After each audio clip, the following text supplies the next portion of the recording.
করার পরে স্কুইজ করার পরে উনি বলছে যে হ্যাঁ ব্যথা আছে। আমার কাছে শোনা লাগছে যে তা আসলে ব্যথা আছে কিনা, গ্রেড 1।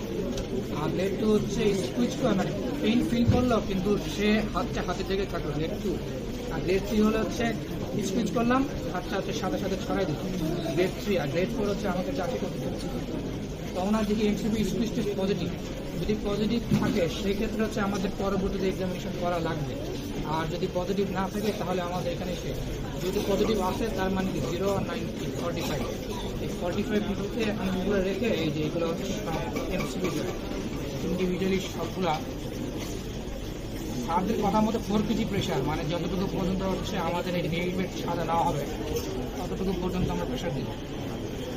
এই যে ওনার মনে এইটুকু বেশি ব্যাপার, সেরকম আমার 45 দিন থাকার পরে 4 কেজি প্রেশার আমার নেল বেড সাদা পর্যন্ত প্রত্যেকটা প্রেশার দিয়ে রোগীর চোখের দিকে তাকাবো। আর এমসিপি পিআইপিগুলোতে যেগুলো ঠিক এইভাবে পিআইপি ডিআইপি সহজে সবগুলো দ্রুত দেখে বলতে হবে।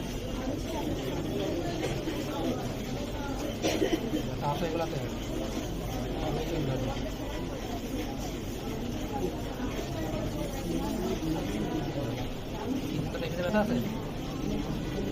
পরীক্ষা হলে যে ডিআইপি পেন থাকলে আবার একটা ঝামেলার মধ্যে পড়াতে হবে। অস্টিওআর্থ্রাইটিস, গাউট, সোরিয়াটিক আর্থ্রাইটিস, এই তিনটে মূলত ডিআইপি পেন করে। তখন ডায়াগনোসিসের ওপর নিয়ে চিন্তা করতে হবে। আর এটা ফার্স্ট টেন্ডারনেস হচ্ছে এইগুলাই।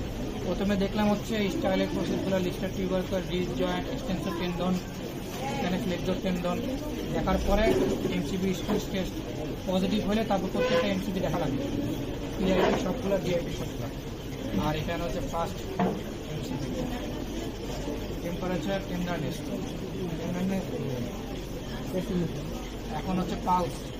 পালস বেশিক্ষণ না, মূলত আমাদের টার্গেট হচ্ছে পালস আছে কিনা, কত আছে 60 সেকেন্ডে গুণ করাটা এটা এতটা জরুরি না। সিমেট্রিক্যালি পালস করবো, কত 20 না বললেও তারা মাইন্ড করবো, কারণ এটা তো পালস সিমেট্রি না। এখন হচ্ছে প্যাসিভ মুভমেন্ট। প্যাসিভ মুভমেন্ট যে অ্যাক্টিভ যেগুলো করলাম না সেগুলো আর কি আমি এক্সটেনশন, ফ্লেকশন, এই কয়েকটা, আর বেশি প্যাসিভ মুভমেন্ট লাগে না। যে এগুলো করলাম, এগুলো প্যাসিভের দরকার নেই, জাস্ট ডিক্স সব ফিঙ্গারগুলো প্লেস করে এক্সটেনশন, ফ্লেকশন, অ্যাডাকশন, অ্যাবডাকশন, সার্কামফ্লেকশন। অ্যান্ডের সবচেয়ে গুরুত্বপূর্ণ হচ্ছে স্পেশাল টেস্ট। স্পেশাল টেস্টের মধ্যে আমি ইন্ডিভিজুয়াল যদি আগে প্রথমে CTS, carpal tunnel syndrome, carpal টানেলে 30 সেকেন্ড বলে, 30 to 60 সেকেন্ড। আমরা তো এটা ইন্সপেকশনের সময় দেখে নিলাম যে মিডিয়ান নার্ভ ডিস্ট্রিবিউশনে 3.5, মিডিয়ান নার্ভ ডিস্ট্রিবিউশনে টিঙ্গিং নামনেস প্যারাসিসে হয় কিনা। আরেকটা হচ্ছে টিনেল সাইন। টিনেলটা হচ্ছে এই যে পামারিস লঙ্গাস টেন্ডন আছে না, টেন্ডনের মিডিয়ালি, এবং এখানে কিন্তু দুইটা হ্যান্ড ক্রিজ আছে, একটা হচ্ছে প্রক্সিমাল আর একটা ডিস্টাল। ডিস্টাল হ্যান্ড ক্রিজ এবং হচ্ছে পামারিস লঙ্গাসের মিডিয়ালি, এটার উপর হচ্ছে আমার ট্যাপ করা। খারাপ লাগে নাকি আপনার এই অংশটুকু একটু শিরশির করা, অনুভূতি কম লাগা, এরকম লাগে? কি লাগে এই জায়গায় ব্যথা? এখানে কোনো সমস্যা হয় না, এটা নট ডায়াগনোস্টিক। তাহলে কি বললাম, এই যে পামারিস লঙ্গাস টেন্ডন, এটা তো আমরা খুব সহজেই বুঝতে পারি, এখানে বাইরের থেকেই বোঝা যাচ্ছে সুন্দর। এই টেন্ডনটা আসলে আমি যদি এখান থেকে দেখে, এই যে টেন্ডনটা, এটা হচ্ছে মিডিয়ালি এবং হচ্ছে ডিস্টাল হ্যান্ড প্লেস বা রিস্ট প্লেস। এটা ভাইয়া থাম্বের দিকে এটা ল্যাটারাল হয় না? ল্যাটারাল হয়।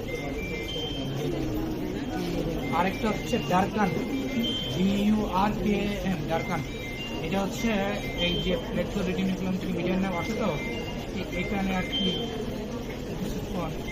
ফেস করা এবং রোগীকে সে আগে ডিরেকশন দেওয়া যে আপনার টিঙ্গিং নামনেস, বাংলায় বলা আর কি খারাপ লাগে। তাহলে টিনেল, ফেলেন আর ডারকান, এই তিনটা হচ্ছে কার্পাল টানেল সিনড্রোমের জন্য স্পেশাল টেস্ট।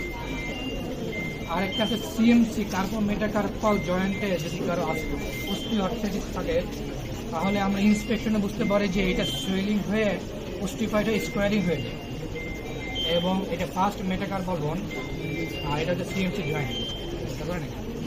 তো আমরা গ্রাইন্ডিং মানে এইভাবে একটু নড়াবো, এইটা। তাহলে এটা হচ্ছে কি, এই ফার্স্ট মেটাকার্পাল বোনটা সিএমসি জয়েন্টে যায়, একটু প্রেস প্রেস করে আমরা যে সামনের দিকে নিব আর গ্রাফিক করে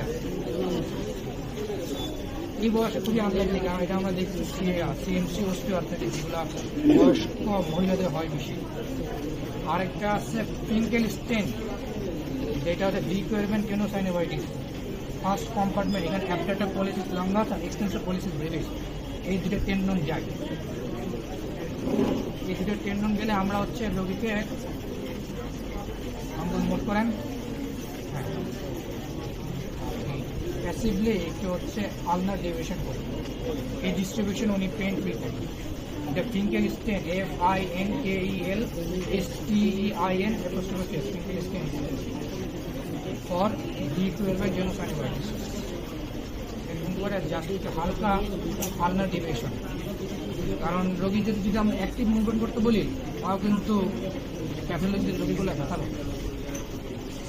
এবং হচ্ছে এখন TFCC, ট্রায়াঙ্গুলার ফাইব্রোকার্টিলেজিনাস কমপ্লেক্স, এখানে আলনা স্টেলয়েড, স্ক্যাফয়েড আর লুনেট, এই তিন জায়গায় মানে আলনা স্টেলয়েড, লুনেট আর হচ্ছে ট্রাপিজিয়াম, এই তিনটা বোনস, স্টেলয়েড, এখানে লুনেট, ট্রাপিজিয়াম, এই যে ট্রায়াঙ্গেল, এই জায়গায় একটা লোকাল টেন্ডানেস পাওয়া যাবে।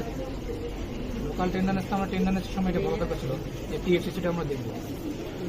এবং যেটা করি ওনাকে এই পজিশনে রেখে হালকা অ্যাবডাকশন, আলনার ডেভিয়েশন আর সামনে প্রেস, এগুলো ধরে অ্যাবডাকশন, আলনার ডেভিয়েশন আর হচ্ছে এগুলো প্রেস করলে TFCCতে